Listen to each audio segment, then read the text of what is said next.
Good evening, everyone. I'm Kelly Wright. Thanks for joining me as we spend this next hour together. As always, I do sincerely hope that you're safe and well, taking care of yourself and your family because you matter. You really do matter.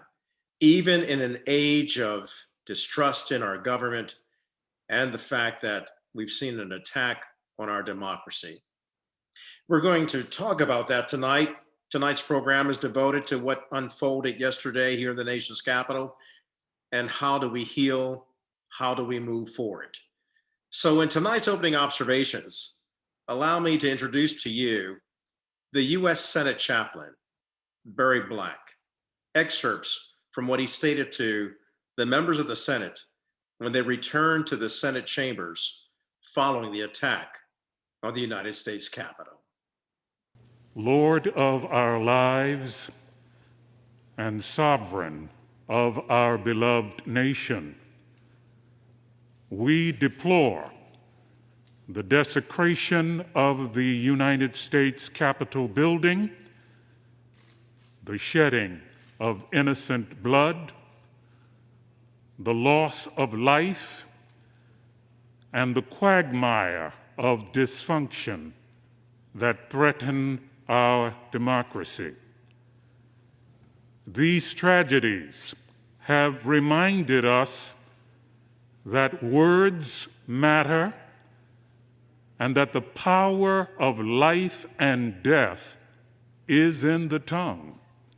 So as we look at the length and breadth of the stunning attack that took place on our democracy, an assault on our democracy taking place in the temple of our democracy, the United States Capitol, it's just shocking. I thought it would bring in people who actually know how to bring the truth and express it boldly and courageously and in plain English language.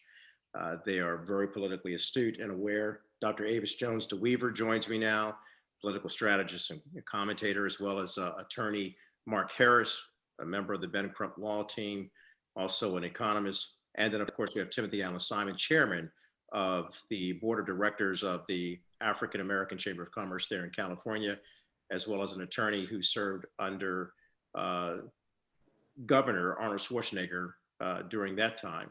So here we are. Have you ever seen anything like this? And undoubtedly, in this country, Avis? No, not in my lifetime, but I have to say, you don't have to be a fortune teller to have been able to predict that this would happen. This president from day one has been reckless. He has incited violence from the moment that he hit the campaign trail when he ran for his original term. And so there was an increasingly escalating danger that he has been poking his entire administration. What I find startling is that if anyone with two brain cells could figure out that this could happen, how come there was not an appropriate police response that was planned for to control the violence, unless the intention was not to control the violence?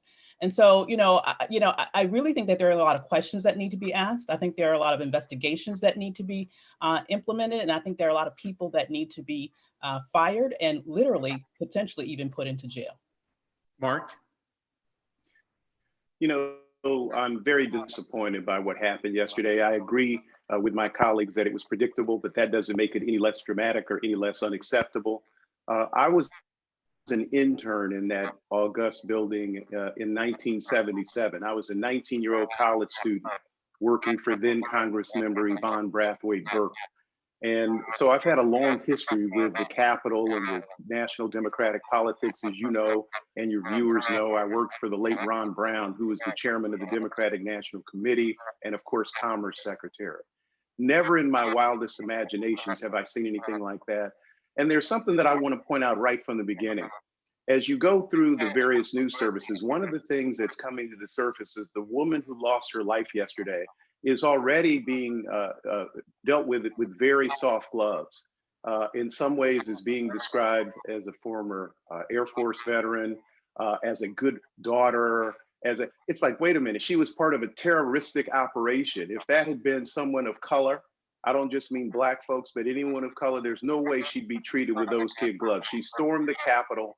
No one knows what the intent was behind her storming the Capitol. She was met with force by the Capitol Police in repelling that action appropriately. And I just don't think we should be treating that with any kind of soft touch or kid gloves. Timothy. She was an enemy combatant. She flew from San Diego, California to participate in this rally. I'm not going to say her name because I'm not going to contribute to her martyrdom. But this was a terrorist attack on the nation's capital. Many domestic terrorist watch groups have been warning this country that white nationalists have infiltrated law enforcement. Mm-hmm. And we know this in the African-American community. We don't need any studies to establish this. But if you look at some of the film, you can see the Capitol Police literally assisting in moving barriers and encouraging these insurgents, these terrorists, to enter our nation's capital and to put our legislative body at risk. I'm going to go hard in the paint at my former party, the Republican Party, of which I was an official in. You enabled this.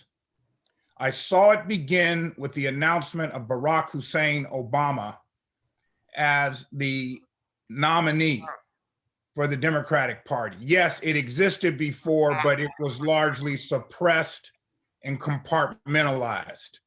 Even the Democratic Party has its history of white nationalism. But at that time, it became virulent and moved like a wildfire. And for the purposes of tax cuts, reduction in government regulation, and maintaining the status quo, this party enabled this behavior.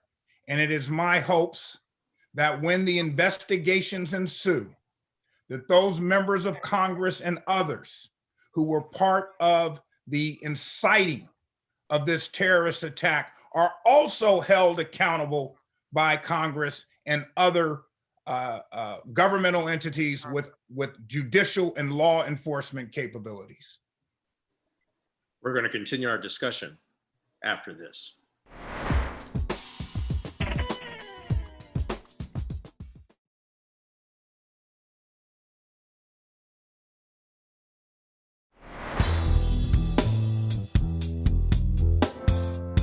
Welcome back to the program. I'm talking to Dr. Avis Jones DeWeaver, political commentator and strategist and successful author.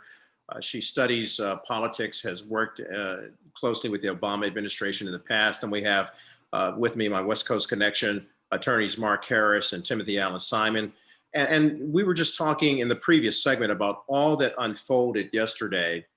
And to your point, all three of you cited the investigation that has to now follow this, and the investigation is underway.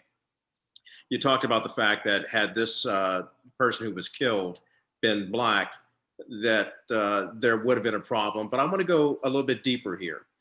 If those demonstrators yesterday, or those anarchists yesterday, had been Black Americans, brown Americans, they would have never made it to the steps of the United States Capitol, as we have seen in the past when Black Lives Matter was protesting the deaths of so many Black Americans following the death of George Floyd. What does that say to us as a nation? Is this an example of what we call in America white privilege? And if so, what must we do about it?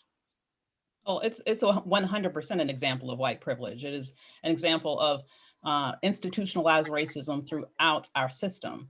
I know for a fact, as you mentioned, that if those, and they were not protesters, these were insurrectionists, traitors to this nation that stormed that Capitol building. But if you were to compare them to Black peaceful protesters, I know for a fact that we would not have been able to have an experience like that and live to tell about it. I myself have participated in peaceful protests in Washington, D.C., and have been arrested for much less than that, with paddy wagons ready to take dozens of people to jail. Where were they with this particular insurgent activity? Where were the tanks? Where were the rubber bullets? Where was the tear gas? None of that was used against this treasonous Klan and I use that word very purposely, of people who invaded the people's house. It is unconscionable. And I will say that though there are some investigations that need to happen, there are some investigations that we don't need, because we do know who incited this. We know that. Why are they still free? And I'm talking starting straight at the White House on down. Last I checked, inciting an insurrection is against the law. It is a traitorous activity. Why are they not in jail? Why is the quote unquote president of the United States still the president of the United States today? Why has not the 25th Amendment already been invoked? Why have not, or at least impeachment proceedings been started? This is unacceptable. When your number one job as president of the United States is to protect this country against all enemies, foreign or domestic, and you not only fail horribly at implementing that job, you in fact become the chief enemy of this state yourself, then you no longer deserve the privilege of occupying that White House. He needs to be taken out in handcuffs, and it needs to happen today. Mark, what's your assessment of the president's actions in all of this? Thank you for that, Avis. Well, I think that the Constitution is operating in the manner it was intended to. My dear friend Jim Costa, who's a Congress member from Fresno, California, came and lectured my class a few months ago, and when we were still before COVID. So actually, it was almost a year ago now. And one of the things that he said to students is the United States is not as Trump would have us believe it is. What you see is not who we are. I disagree with that. I agree with my colleague who just spoke, Dr. DeVernia. It's clear who the culprit is at the epicenter of this insurrection. The challenge is what the Constitution allows us by way of taking the appropriate steps to correct that. One of the things, of course, is to go through an entire impeachment process. Impeachment is not just bringing the charges, but going through the trial. We're not going to do that within the last 2 weeks of the Trump administration. That's pretty clear. The other thing that is more questionable, according to the Constitution and constitutional legal scholars, is what you can do when you have a president who behaves in this manner. Yes, he violated not just one law, but many laws over the course of his 4 years in office. But this president has behaved as though he's above the law. And unfortunately, I believe the Constitution does allow him to behave as though he's above the law. We'll see within the next 2 weeks whether there are any actions that can be taken against this person, but I'm not holding out hope that we'll see something different than what we've seen up to this point. I have to jump in. Go ahead, Dr. The Constitution does not allow for a king. The only person that is able to act above the law is if we have a monarchy or if we have an autocratic system. We are supposed to be a republic. No man in this country is supposed to act above the law. And the impeachment process can be expedited. People can do what they want to do. I saw them last night pushing through and rightfully going through and finally verifying the votes for the president-elect and vice president-elect until 3 or 4 o'clock in the morning. They can work on that 24/7. They have staff, okay? I would also say it's not hard to implement the 25th Amendment. You just need the vice president of the United States to have the courage to do what he is supposed to do in terms of aligning the cabinet to say that this man no longer has the mental capabilities to run this country. He is a clear and present threat to the future of this nation. Given the level of the vote that we had last night, that really we saw a little bit of shifting in terms of the idiocy that was going on in Congress, you have enough proportion of the actual Congress to actually vote in favor of that if the Republican Party would grow some balls and do what they need to do to protect this country. I cannot accept that the president of the United States is above the law. If that's the case, we might as well just say we don't have a democracy and keep rolling with that. We'll take a break and continue the discussion with Timothy weighing in on what Dr. Avis Jones de Weaver just mentioned, as well as Mark Harris. And Timothy, we'll talk to you about what the Republican response has been thus far. And as Dr. Avis has pointed out, should they grow a pair? That's next.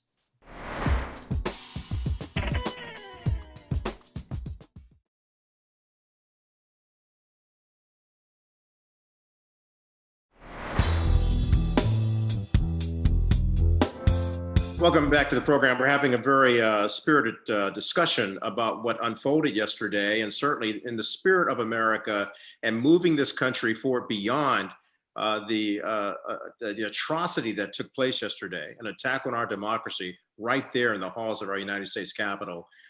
We are talking about what should be done. And Timothy, Allen, Simon, I got to ask you, the Republicans, they came forward last night, as Dr. Avis was talking about, as Mark was talking about, and they came together to actually act and get this certification of the electoral votes. They came back after the attack, after everything had been cleared out.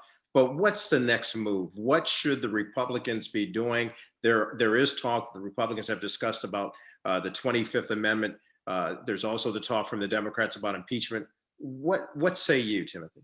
I think if the party wants to establish any level of credibility as a political party in this country, by the way, a party founded on the abolition of slavery, they have to pull out all stops in making it clear that they are not aligned or sympathetic to white supremacy and white nationalism.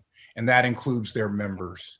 This investigation should clearly include Josh Hawley. It should clearly include Senator Ted Cruz.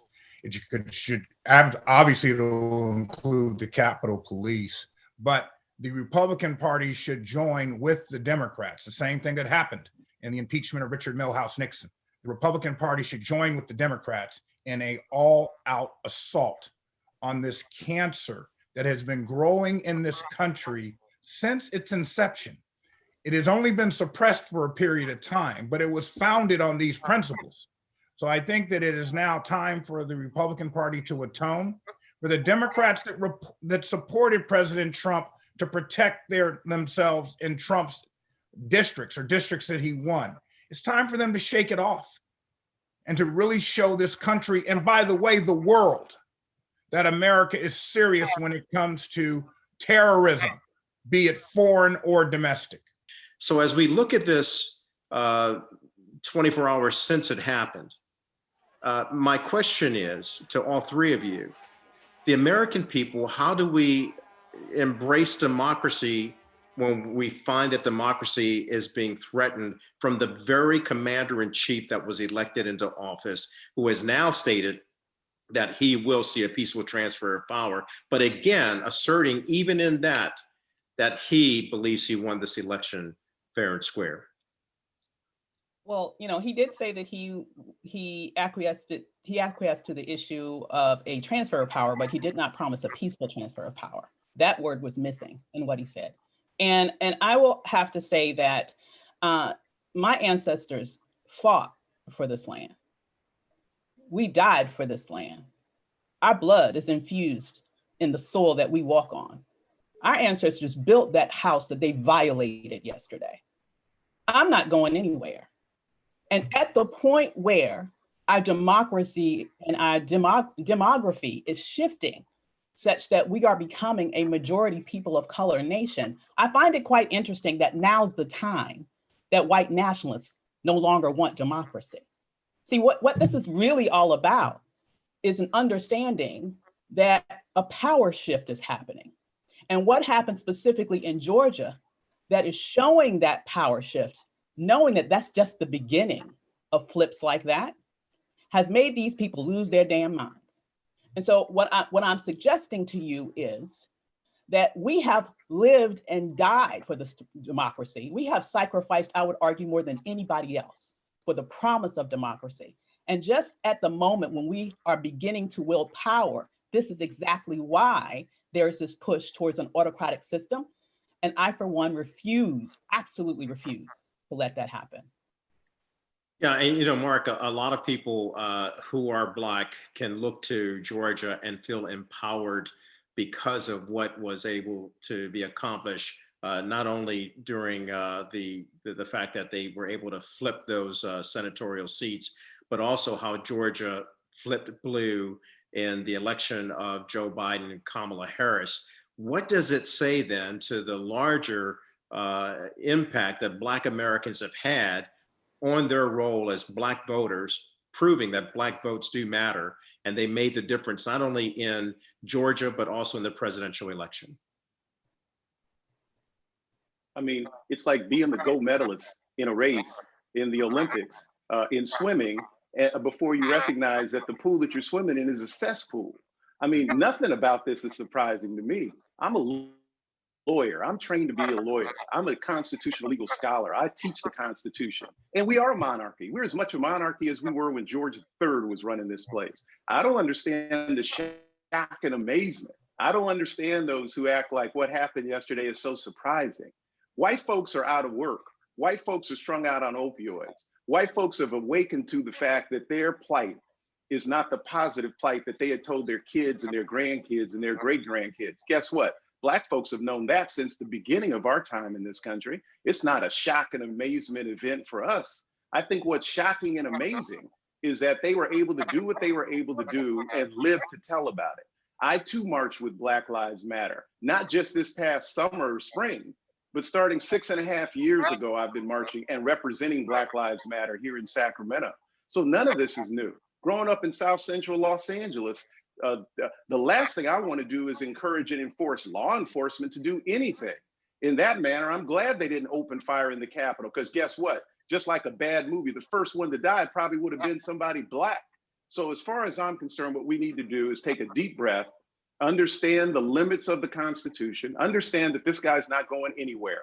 How do we think that the Republican Party is going to grow a pair when they haven't grown a pair the entire time this man has been president? McConnell has been his twin in duplicity associated with this. I don't think that's going to change overnight. So what I would hope is, rather than just get incensed today, that come the morn, we all march together to make sure that there's accountability in government moving forward. All right, we'll take a break. Coming back, we'll talk to Timothy Allen Simon, get the opinion that he has about how we move forward, and everybody else. That's next.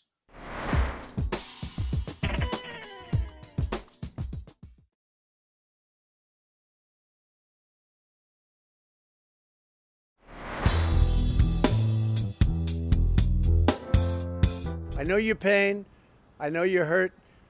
We had an election that was stolen from us. It was a landslide election, and everyone knows it, especially the other side.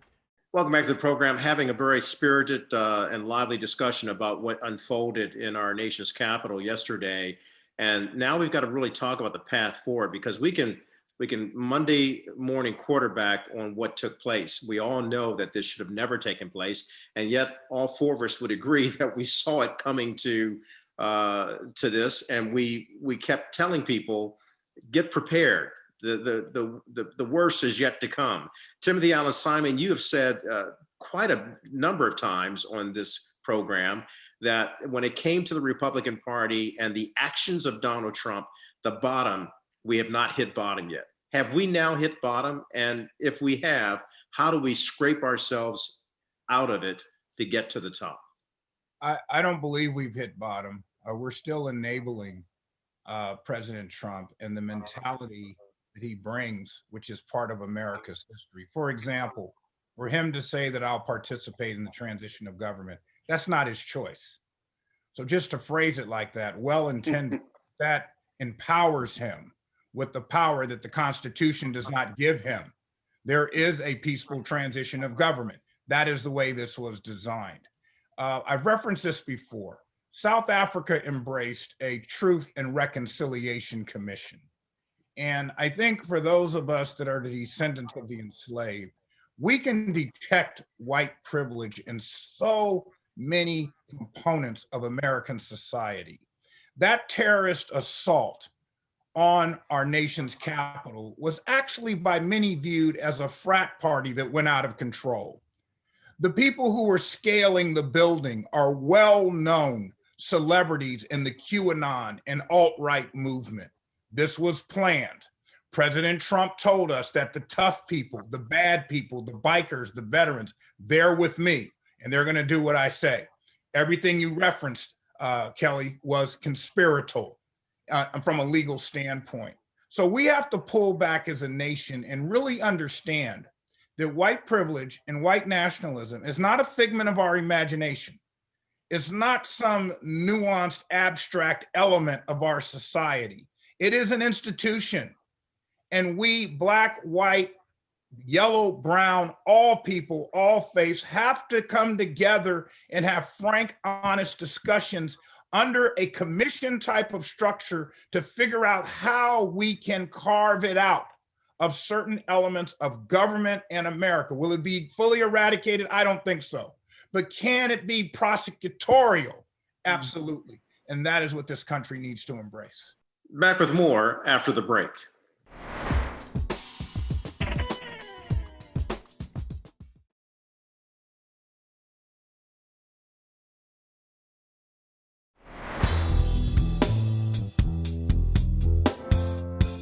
Dr. Avis, what Timothy just talked about, isn't it time that Congress start addressing white supremacy once and for all in this country?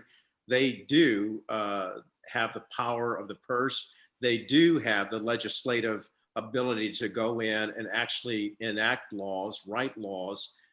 What should they be doing to address not only white supremacy, but also other conspiratorial groups that are out there that are undermining the fact that we are making efforts to become a more perfect union?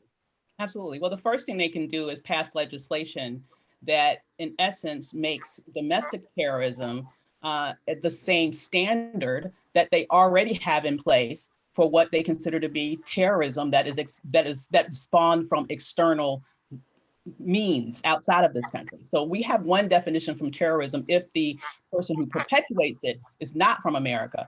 But in terms of what happened yesterday, which I would argue is domestic terrorism, when I talk about, a white boy shooting up a black church and then getting a burger before going to jail, that's terrorism in my eyes. We don't have the same sort of definitions for those activities. So we need to make sure that we improve the laws so that we can call a thing, whether or not the spawn of that is domestic in nature or international in nature.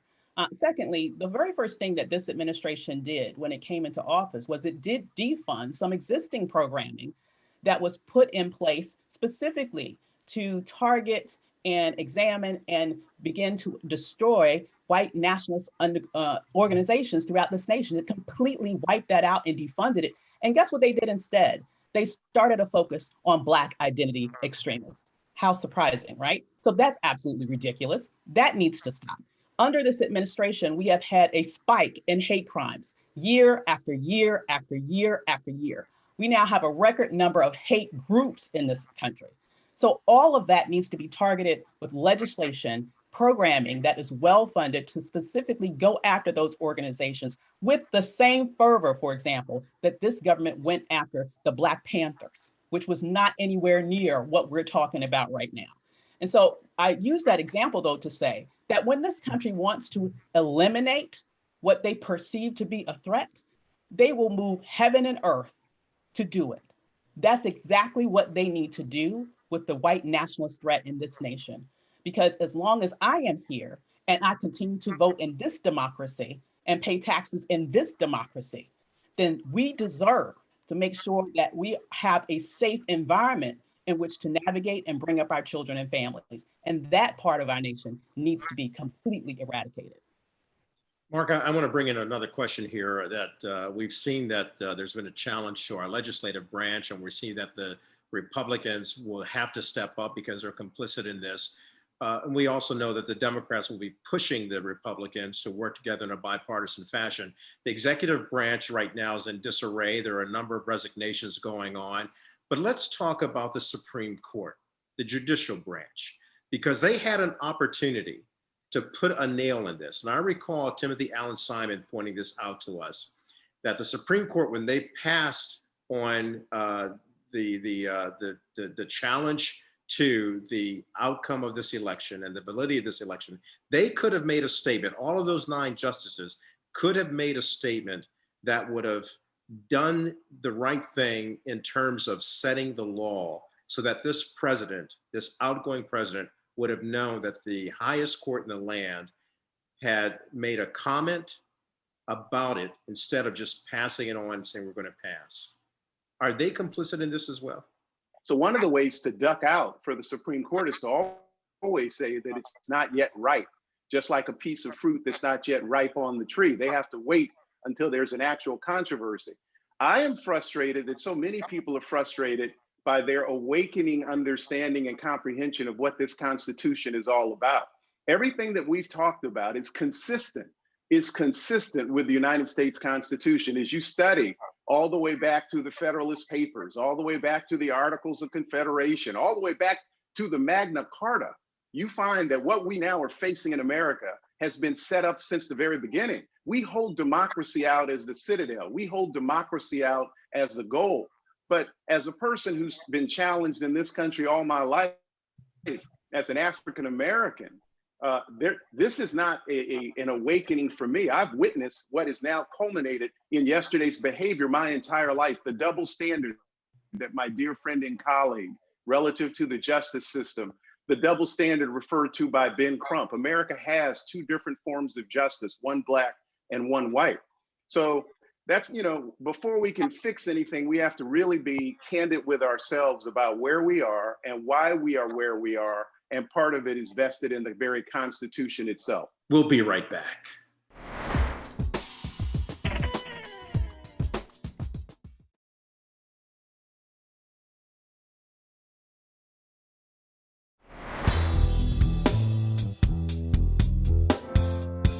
How do we help Joe Biden and your good friend of 30 years, the new Vice President of the United States, Kamala Harris, heal the soul of America?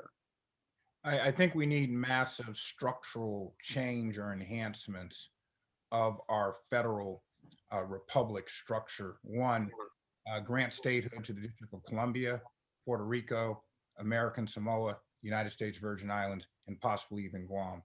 If you look at the history of why these are not states, we should not be a part of colonies. We should not be colonists. We fought to not be a colony. And if you look at the history of why these are not sovereign states within our federalist system, it is because of the history of white nationalism and white supremacy. That is a large part of it. Two, we need court reform all the way from the Supreme Court. On many regulatory bodies, there has to be a balance between the parties, whether it's the Securities and Exchange Commission, the Federal Energy Regulatory Commission, the Nuclear Regulatory Commission. Congress has required a certain balance so that no one party has too dominant of a influence on the policies of our nation. As I hope we increase the number of Supreme Court justices, for the sake of fairness, I believe there should be an evaluation as to whether or not we need a balanced court. One of the first things I thought about was the words of the Honorable El Haj Malik El Shabazz when he said, "Hey, it looks like the chickens are coming home to roost." That's what it looked like to me, Kelly, to tell you the honest to God truth. What do we need to do to go forward? I think the first thing we need to do is own up to what it means to be an American. I'm not sure I want to embrace the capitalist form of American democracy. Democracy, as it's been interpreted by the United States, it's not something that I'm comfortable with. I've watched how that's played out in Africa. I've watched how that's played out in Central America. I've traveled to 59 countries in the world, and not everyone thinks as highly of Americans as Americans think of ourselves. So I think the first thing we have to do is be honest. What we saw play out yesterday in fewer than 300 years of this country's republic will play out again and again and again. We've got to get deep. We've got to acknowledge, and we've got to be held accountable for some of the sins of America's forebears. And we'll be back after this.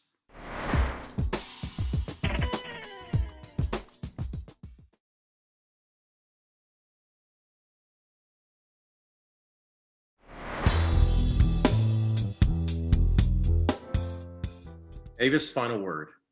So in terms of actual solutions, I would have to just add on one of the very first policy agendas that need to be implemented it was soon as we have this new administration in place, is that we have to repair the Voting Rights Act. I will not disrespect the work of all of those Black women organizers in Georgia who worked for years to do everything that they had to do to flip that state in the presidential election and also win 2 Senate seats that are absolutely critical, which will allow a new agenda to actually take place under this administration by erasing their work, by calling this nation a monarchy. So I'm just going to say that. But in order for us to protect that voting right, we know that we have to repair the Voting Rights Act, which actually was, as you know, really pillaged with the Supreme Court decision. And so we already are seeing just a day after what happened in Georgia with regard to those 2 Senate seats, that Georgia is already looking at ways of making voting more difficult in terms of absentee voting. That also is completely predictable. We need to be able to repair the breach to our voting rights in this nation. And that needs to be one of the most important things that this administration does, in addition to others that were mentioned here, so that we can move forward with an eye towards solutions to making the change in this nation that still needs to be made to make sure that it lives up to its idealized form, not just for a few of us, but also for those of us who put in the labor for centuries to make America what it is today. I want to thank you all. And Dr. Avis, to your point, this show that I had produced for yesterday, which never got to air due to the unrest that took place there at the Capitol, was about that very issue of voting rights and about the Herculean efforts that Black women played, as well as Black men like Isaac Hayes III, who was helping with Transformative Justice Coalition and Black Vote Matters and Black Women United. It was really something to see how they had made every effort to really get out into the marginalized, forgotten communities to help all people understand that they need to vote and to also touch people at their needs. So it was really remarkable. And they were doing it all in the name of the late and great John Lewis, which is an apropos way for us to end this, because John Lewis would look at the landscape of what happened yesterday, and he would say, what happened yesterday was not good trouble. What happened yesterday was an attack and affront on our democracy. And I thank all 3 of you for being the kind of patriots that you have been to boldly and courageously and lovingly, albeit Dr. Avis can be a mom that's tough. And crack that whip to get us in line. And my brothers, of course, always bringing it. So I really appreciate the efforts that you have continued to do. We've got a lot of conversations to be having about how we heal America and how we move forward. So we will have this discussion yet again and again and again until it starts to resonate here and then ultimately in here in the heart. Because I do believe the pulse beat in America is need of resuscitation. So thank you for helping to massage it with some CPR. All right, back with more of my final word after this.